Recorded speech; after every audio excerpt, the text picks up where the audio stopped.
Em um mundo dominado pelo meio digital, em que as redes sociais ajudam a construir impérios e a vender de tudo, produzir conteúdo deixou de ser prerrogativa de empresas de comunicação e de jornalistas. Pessoas e negócios de todo tipo se aventuram nessa tarefa para se posicionar. Mas o que poderia ser algo benéfico e até divertido pode ganhar contornos sinistros graças à intolerância nessas plataformas. E isso faz muita gente boa sofrer com suas publicações ou duvidar se deve se expor assim. Na semana passada, o filho de 16 anos da cantora de forró Valquíria Santos se suicidou depois de receber uma enorme quantidade de comentários homofóbicos. Tudo porque ele havia publicado um vídeo que viralizou no TikTok em que simulava um beijo e um amigo. Esse é um caso extremo, mas infelizmente não é o único. Além disso, vemos todos os dias uma enxurrada de ataques gratuitos, pesados e extremamente virulentos contra pessoas que fizeram publicações inofensivas e às vezes até positivas para a sociedade. Entretanto, por não concordarem com algo que foi dito, os valentões digitais não têm limites na sua fúria para desqualificar as ideias e destruir o autor.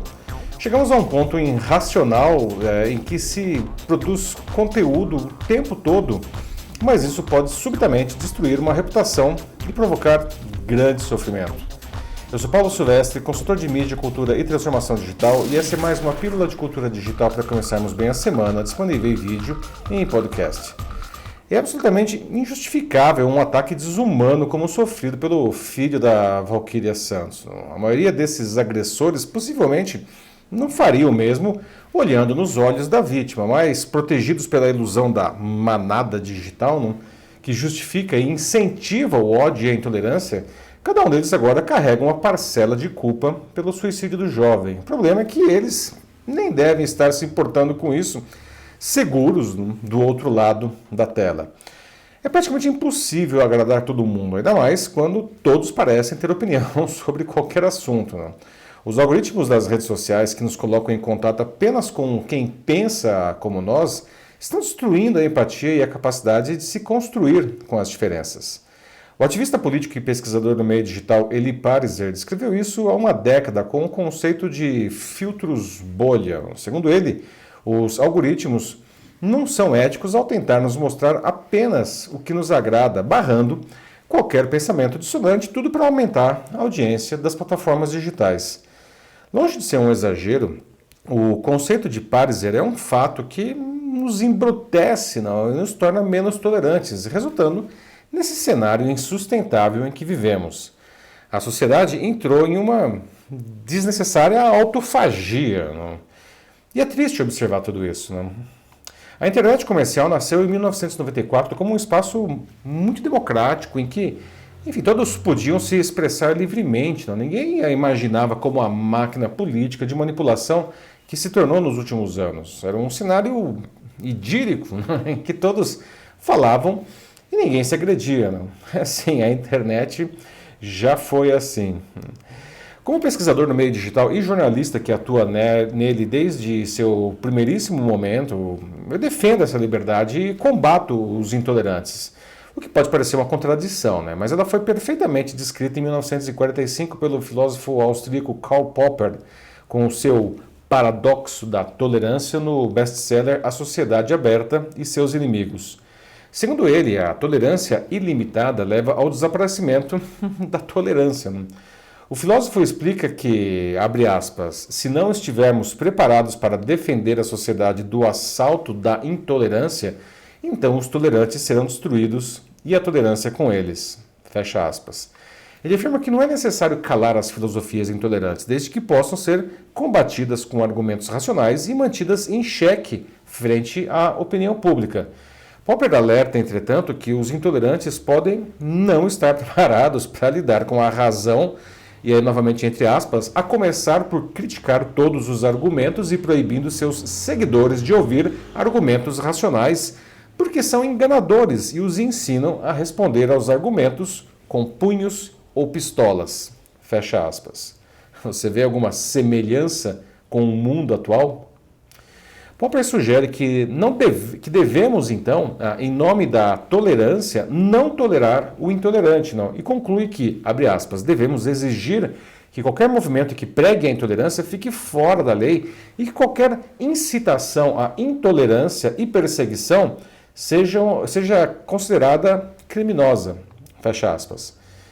Bom, só que cada um dá aquilo que tem, né, gente? E, infelizmente, as pessoas estão com cada vez menos recursos intelectuais. Então se valem da agressividade e da divisão para combater quem tem a profundidade da qual não dispõe.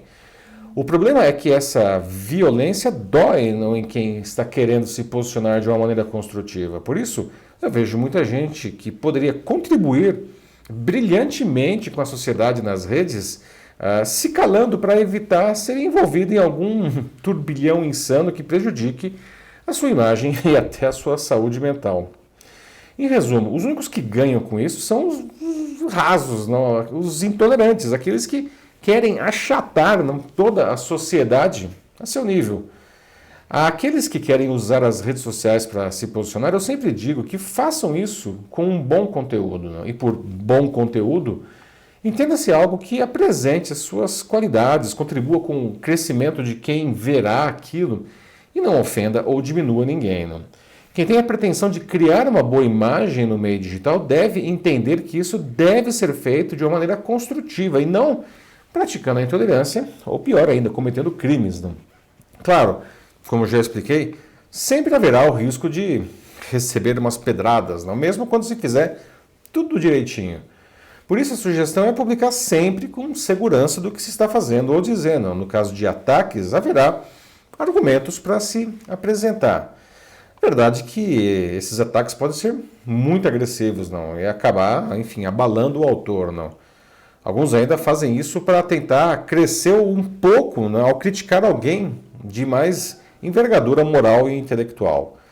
Mas não se deve deixar abater por isso, não. O idiota da aldeia, não, como o filósofo italiano Umberto Eco descreveu em 2015, como ele descreveu esses tipos, não, que florescem no pus do ódio das redes sociais, sempre podem ser ignorados ou até mesmo bloqueados. Ou resgatamos nossa capacidade de conviver em harmonia com as diferenças, construindo com elas ao invés de silenciá-las, ou corremos o risco de deixar de sermos uma espécie viável no futuro. Não podemos nos tornar uma sociedade medíocre pela agressividade dos intolerantes. Portanto, para esses, o conselho é: cuidado ao atacar alguém só porque a manada justifica. Isso pode ferir uma pessoa profundamente. Se esse comportamento não for combatido, o agressor pode ser a próxima vítima. É isso aí, meus amigos. Me conta uma coisa, você está usando o meio digital para se posicionar de uma maneira construtiva? Ou não faz isso justamente para evitar esses conflitos gratuitos? Se precisar de ajuda nessa tarefa, mande uma mensagem aqui para mim que vai ser um prazer trilhar esse caminho com você. Eu sou Paulo Silvestre, consultor de mídia, cultura e transformação digital. Um fraternal abraço. Tchau!